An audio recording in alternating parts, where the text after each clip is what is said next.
मेरा नाम निखिल है और मैं लेडी बॉस नताशा के अधीन एक कर्मचारी के रूप में काम करता हूँ। हमारा रिश्ता काफी फ्रेंडली रहा है, कम से कम कहने के लिए। जबकि मुझे अपने काम पर ध्यान देना चाहिए, मैं अक्सर खुद को उनके विचारों से विचलित पाता हूँ। यह सिर्फ उसकी शक्ति की स्थिति नहीं है जो मुझे उसकी ओर आकर्षित करती है, बल्कि मैडम की सुंदरता और आत्मविश्वास है। वह एक शादीशुदा महिला है और मैं अविवाहित हूँ, जिससे हमारे रिश्ते और भी जटिल हो जाते हैं। नताशा और मैं पहली बार तब मिले जब मैं एक नए ट्रेनी के रूप में कंपनी में शामिल हुआ।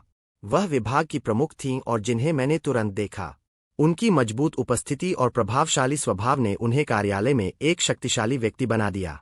दूसरी ओर, मैं सिर्फ एक युवा, अनुभवहीन कर्मचारी था जो कॉर्पोरेट दुनिया में अपनी जगह खोजने की कोशिश कर रहा था। मुझे जल्द ही पता चला कि नताशा न केवल एक मेहनती बॉस थी, बल्कि एक मांग करने वाली भी थी। उसे बहुत उम्मीदें थीं, और वह अपने कर्मचारियों को यह बताने से नहीं डरती थी कि उनकी कमी कब होगी। मुझे भी कई बार उसके क्रोध का सामना करना पड़ा, और मैं झूठ नहीं बोलूंगा, यह डराने वाला था। लेकिन जैसे जैसे समय बीतता गया, मुझे नताशा का एक अलग पक्ष दिखाई देने लगा। वह एक पूर्णतावादी थी, लेकिन वह निष्पक्ष भी थी, और वह हमेशा कड़ी मेहनत और समर्पण की सराहना करती थी। एक दिन उन्होंने मुझे अपने कार्यालय में आमने सामने की बैठक के लिए बुलाया। मैं घबराया हुआ था जब मैं अंदर गया, सोच रहा था कि मैं क्या गलत कर सकता था। लेकिन मुझे आश्चर्य हुआ कि उन्होंने मेरे हालिया प्रदर्शन के लिए मेरी प्रशंसा की और मेरे काम को व्यक्त किया। मैं खुश था। जैसे जैसे समय बीतता गया, नताशा और मैंने और प्लान्स पर मिलकर काम करना शुरू कर दिया। मैंने अपने आप को उसके साथ अधिक से अधिक समय बिताते हुए पाया, और मुझे उसके लिए प्रशंसा होने लगी। वह बुद्धिमान, प्रेरित और निर्विवाद रूप से आकर्षक थी। एक शाम हमने खुद को कार्यालय में देर से काम करते हुए पाया। कुछ महत्वपूर्ण रिपोर्टों पर जा रहे थे। माहौल तनावपूर्ण था, और मैं महसूस कर सकता था कि हमारे बीच तनाव मिनटों में और मजबूत होता जा रहा था। जैसे ही हम संख्याओं पर चर्चा कर रहे थे, नताशा करीब झुक गई। उनका परफ्यूम हमारे चारों ओर की हवा को भर रहा था। मैंने उनकी आंखों में देखा जैसे वो मुझे कुछ कह रही हो। यह ऐसा था जैसे सभी शर्तों को खिड़की से बाहर फेंक दिया गया था, और एक दूसरे के लिए हमारी इच्छा ने कब्जा कर लिया। हमारी मुलाकातें एक कच्चे, अनकहे जुनून से भरी हुई थीं, जिसने हम दोनों को और अधिक के लिए लालायित कर दिया। हमने खुद को कार्यालय के चारों ओर चुपके से घूमते हुए पाया। जब भी हम कर सकते थे, अंतरंगता के क्षणों को चुरा लेते थे। हमारा रिश्ता एक खतरनाक खेल था, और हम दोनों इसमें शामिल जोखिमों को जानते थे।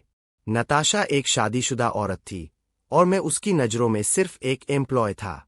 लेकिन जब हम साथ थे, तो ऐसा लगता था कि इससे कोई फर्क नहीं पड़ता। हालांकि जैसे जैसे समय बीतता गया, हमारे अफेयर का परिणाम मुझ पर भारी पड़ने लगा। मुझे पता था कि हम जो कर रहे थे वह गलत था, और नताशा को अपनी वैवाहिक प्रतिज्ञाओं के साथ विश्वासघात करते हुए देखकर मुझे दुख हुआ। मैंने खुद को हमारे रिश्ते पर सवाल उठाते हुए पाया, और सोच रहा था कि क्या यह जोखिम के लायक है। लेकिन हर बार जब मैं उससे खुद को दूर करने की कोशिश करता, हमारी मुलाकातें अधिक बार होने लगीं, और हमारे पेशेवर और व्यक्तिगत जीवन के बीच की रेखाएं तेजी से धुंधली हो गईं।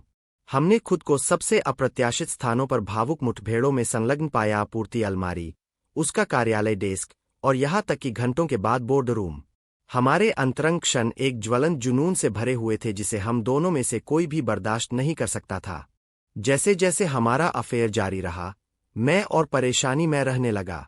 मुझे पता था कि हमारा रिश्ता लापरवाह था और संभावित रूप से हमारे दोनों करियर को खतरे में डाल सकता था। लेकिन अंतरंगता के उन क्षणों में, उनमें से कुछ भी मायने नहीं रखता था।